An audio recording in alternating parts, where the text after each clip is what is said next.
Hello students, welcome to the class. तो चलिए आज हम स्टार्ट करते हैं chapter number 9 that is soil.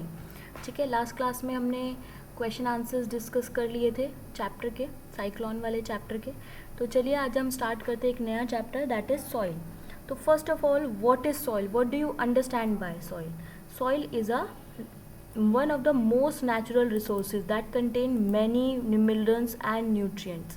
It supports the growth of a plant by holding the roots firmly and supplying water and nutrients. तो ये क्या है? सॉइल क्या है? आपका मोस्ट इम्पॉर्टेंट नेचुरल सोर्स है, one of the natural source है, and it provides a growth and development to the plant. It actually hold the plant in a upright position.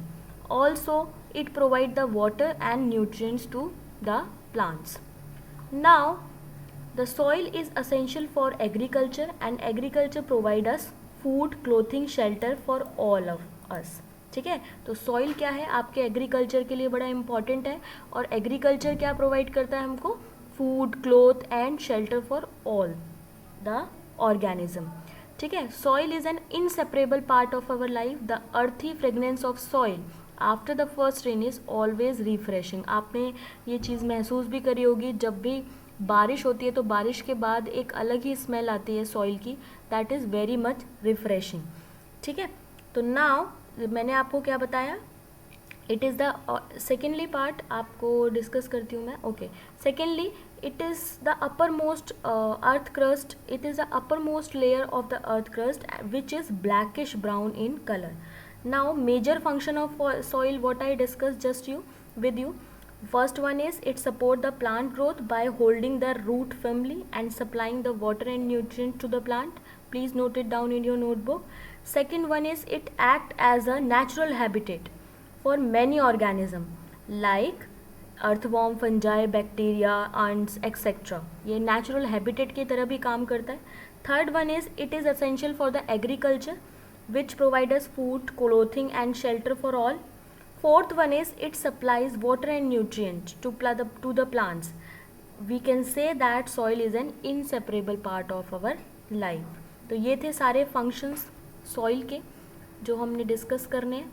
ठीक है, 9.1 एक्टिविटी में ये आप अपने घर पर भी कर सकते हैं डिस्कस. आपको क्या करना है? आपको सॉइल के सैम्पल्स, अलग अलग जगह से सॉइल के सैम्पल्स इकट्ठे करने हैं, एग्जामिन करना है उनको, and discuss with your friends how different they are from each other.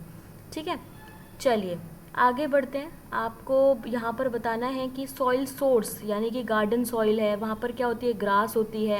Animals कौन कौन से पाए जाते हैं? अंट पाए जाता है, आपके अर्थवॉर्म भी पाए जाते हैं. तो ये सब चीज़ें आपको यहाँ पर लिखनी है. Soil from the road side. Road side अगर सॉइल हम लेते हैं तो वहाँ पर कौन कौन से प्लांट्स मिलते हैं, एनिमल्स कौन कौन से मिलते हैं. तो ये एक्टिविटी आपको अपने घर पर करनी है और मुझे इसका स्क्रीनशॉट भेजना है और गूगल क्लासरूम पर सबमिट करना है. Table 9.1 you have to complete by your own. Okay, चलिए नेक्स्ट हम चलते हैं.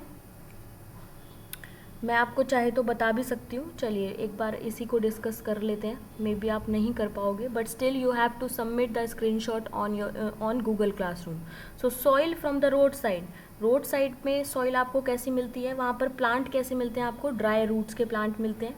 ठीक है, एनिमल्स कौन कौन से मिलते हैं? अंट्स और टर्माइट्स. ठीक है, गार्डन सॉइल में आपको क्या मिलेगा? ग्रासेस और रूट्स दोनों मिलेंगे. और एनिमल्स कौन कौन से मिलेंगे? Ants, earthworms, termites and beetles.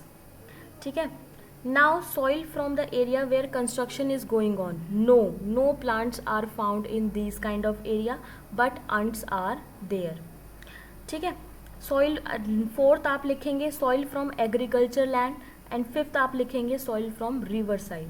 ठीक है, ये दो आप अपने आप खुद करेंगे. ठीक है, मैंने आपको 3 बता दिए हैं, 4 और 5 मैंने आपको फिल आउट कर दिया है. आपको ये प्लांट्स और एनिमल्स बताने हैं बस. ठीक है, okay. Now that is why we see that the different soil from the different site have a various plants and animals and waste material in them. So now first of all, how the waste material is there, how soil is polluted. So now we are going to discuss about the polythene bags. Polythene bags and plastic pollute the soil. They also kill the organism living in the soil.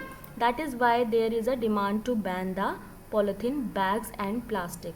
तो polythene bags और plastic क्या करते हैं, soil की fertility को कम करते हैं, इसलिए हम कहते हैं अगर सॉइल की फर्टिलिटी कम होगी तो ऑर्गेनिज्म वहाँ पर लिव नहीं कर पाएंगे, इसलिए हम कहते हैं कि इनको बैन करना चाहिए। Other substances which pollute the soil are number of waste like chemical pesticides and products. ठीक है, तो आपको वेस्ट प्रोडक्ट्स हैं, केमिकल्स हैं, पेस्टिसाइड्स हैं, ये भी सॉइल को डिस्ट्रॉय करते हैं। अगर आप क्रॉप लैंड में ज़्यादा पेस्टिसाइड्स यूज़ करते हैं तो भी आपकी सॉइल डिस्ट्रॉय होती है। Waste product and chemicals should be treated before they are released into the soil and the use of pesticide should be minimise. तो आपके पेस्टिसाइड का जो यूज़ है वो बहुत कम होना चाहिए। ठीक है, तो ये बड़ा इम्पॉर्टेंट है। चलिए, सॉइल पोल्यूशन के बारे में मैंने आपको क्या बताया, that the people throw polythene bags and plastic article in the soil and they pollute the soil and also kill the useful organism living in the soil. Now some other substances like chemical and pesticides also pollute the soil. To prevent the soil pollution, the use of polythene bags must be banned and waste product and chemical must be treated before they are release into the soil. तो इनको treatment करना चाहिए आपको। अगर soil के अंदर release करना है वेस्ट प्रोडक्ट और केमिकल्स को तो सबसे पहले इसका ट्रीटमेंट होना चाहिए। The use of pesticide in the agriculture field should be minimise in order to prevent the soil pollution. तो हमने आज ये पढ़ा। आपको ये टेबल कंप्लीट करनी है। मैंने आपको आज सॉइल के बारे में बताया, आपको सॉइल पोल्यूशन के बारे में बताया। आपको ये एक्टिविटी कंप्लीट करनी है। इस एक्टिविटी में मैं 3 करवा चुकी हूँ आपको। आप रिपीट करके वीडियो देख सकते हैं और आपको 4th and 5th ये प्लांट और एनिमल दोनों के लिए फिल आउट करना है ना। नेक्स्ट क्लास में मैं आपसे पूछूंगी, नेक्स्ट क्लास में कंटिन्यू करेंगे सॉइल प्रोफाइल को। Thank you, have a nice day.